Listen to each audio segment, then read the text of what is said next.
Most survivors of narcissistic abuse spend more than 200 hours watching videos on narcissism, which is like getting PhD in this subject. Why?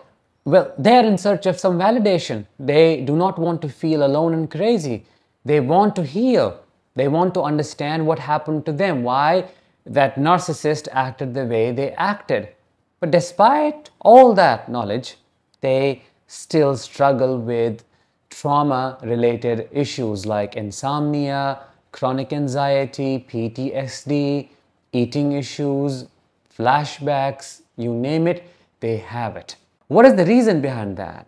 Well, healing doesn't come from understanding the dynamics of a narcissistic relationship. It does not come from knowing everything about narcissism.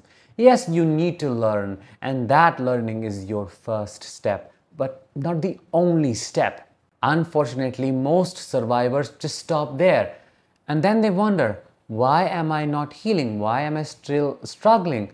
Oh, well, you're not moving on because you haven't done real healing work. Healing happens when you go inside, work with your body, process those emotions, understand how trauma has changed your personality, and how you can stabilize your life to truly move forward and become whole again. Which is what I will be addressing in my upcoming workshop. The topic will be how to heal after narcissistic abuse for real.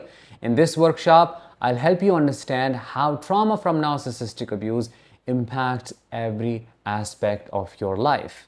And then I will teach you how to use that understanding to heal and become whole again in 5 practical steps. The booking started yesterday at an early bird price, which is $27 for first 100 spots.